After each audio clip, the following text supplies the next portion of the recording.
Welcome to Straight Talk with NDFB. We are here in the field in Barnes County, North Dakota, and we're visiting with my dad, Dwight Grotberg, and Billy Kelly. How's it going, Dad?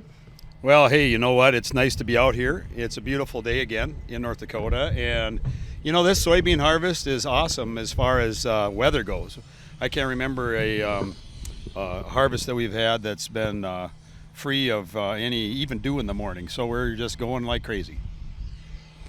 What's your impression, Billy? Well, you know, we couldn't ask for much better weather, and you know, it's, you know, just got to keep these combines running is the big thing. And I guess we're going to be in the combines and not in bed for the next 2 weeks, and then it's all going to be over, said and done, and we'll be picking corn before we know it, Dwight, I guess. So, Billy, this isn't your first field you've harvested this year. No. Yeah. No, when did you start? we started beans on Monday. Okay. Yeah. And when did you start harvesting for the season? Oh, April. April. So you've come up from Texas. Arizona. Okay. Yeah, so we start in Arizona and we work our way north, and we go right from the Mexican border all the way to the Canadian border. So, you know, one end of the country to the other. So many different climates and different ways of farming, and you know. So, Dad, we haven't always hired custom harvesters. Can you tell us a little bit about why we started hiring custom harvesters and how you found Billy and his crew?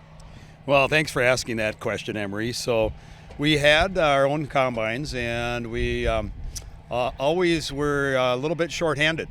And always seems like we needed one or two more combines during the peak season, and so we opted for this 2019, I think.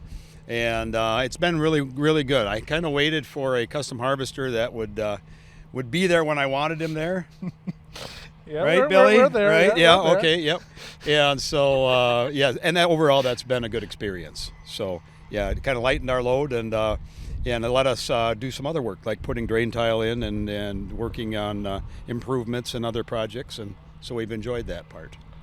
The soybean crop in 2024, does it seem like it's going good? I know we had some issues with some shelling. How's it combining? You know, it's everything's getting dry so fast. There is a little bit of shelling if you're not careful, but overall, I don't think our losses are too bad. And the grain is dry. I mean, the moisture's been in the single digits, you know, but we're not complaining. Billy, is this your first field of soybeans that you've done? No, I've lost count at this stage. We've Yeah. 5 or 6. So, yeah, I mean, we've seen some bad shedding the first couple of fields, but once we figured out the ways to stop it, and I won't say bad shedding, you know, it's just stuff you got to deal with and work through it. And, you know, Dwight's pretty good. He you know, it's always easier to see it when you're on the ground, but when you're in the combine trying to keep these things running, you can't always see it. So Dwight and Pat are pretty good. They'll keep me informed as to what they're seeing and what's going on, and then we can work to overcome these problems, you know, then they don't become problems. I see that you have a combine broken down over there. Yeah. We get one going, another one breaks down. You know, it's just constant. Yeah, hopefully this is the end of it. Yeah. They're just going to run smooth.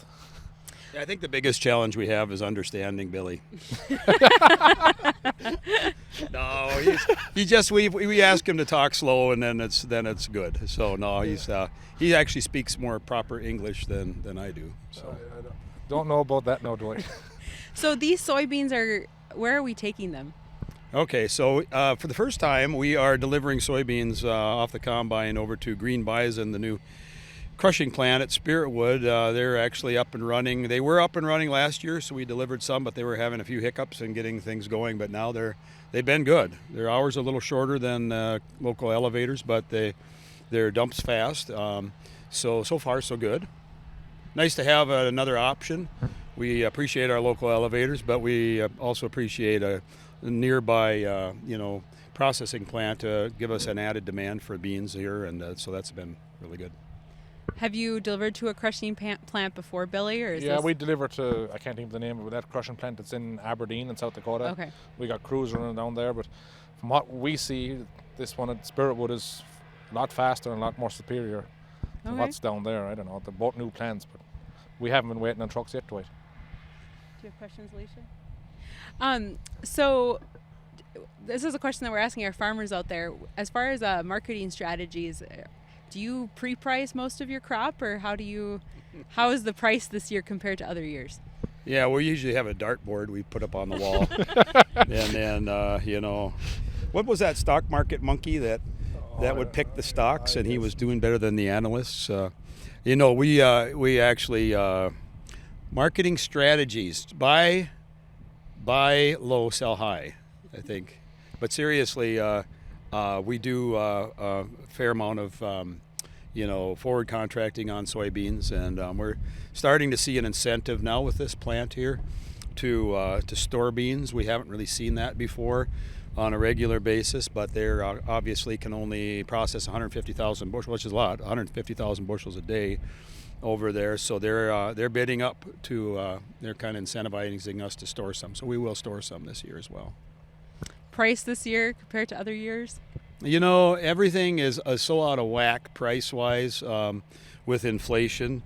We were grateful to see a little market boost here in this last week, which is kind of unusual during harvest time, with the pressure. But so soybeans are they're okay, but we've certainly, with the costs and everything that we've got going on, it would be appropriate to see them a little higher. But our exports are so bad, and hopefully that's going to change soon.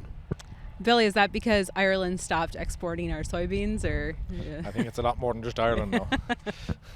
I think it's a global thing. You see it back home. Prices, some things are where they should be expensive, or the prices should be up there not, and where the price, a loaf of bread is the crazy price, but the price of wheat is down through the floor. So it doesn't make sense. Yeah. Well, the last question I have is the 2024 soybean crop a boom or a bust? We're just getting a decent start. So, it Check back depends. next Are we week. telling if this is going out in the public, we're telling the market, yeah, it's tough. It's not. But no, we're having. I would say we're definitely having a good crop. We've got some fields that look really good that we haven't been into. We didn't really run short of moisture in this area, in the Spiritwood area this year, and so we're grateful for that. And we've been blessed with an extended time of no frost as well. So I'd say things, the yield-wise, things are encouraging. So. I shouldn't ask your impressions, Billy. So since my impressions, no, they are from the cab. They're good. They're good. It's a good crop of beans, and no one's ever going to complain about it. Well, farmers will always complain. There's always find something. They're too dry, or they're shelling out. Or they're there's always something. The farmer's never happy. Yeah. Well, like I said, I don't know what he just said, but I think you get the last word here, Dad. I get the last word? Boy, since when? I've got 6 daughters. I don't know that I usually get the last word. So in that case, I'm really proud of the work that the Farm Bureau is doing. And you guys are a really good advocate for a policy for us, and keep going. And thanks for what you're doing. Thanks, Billy. Thanks, Dad, for joining us on Straight Talk today.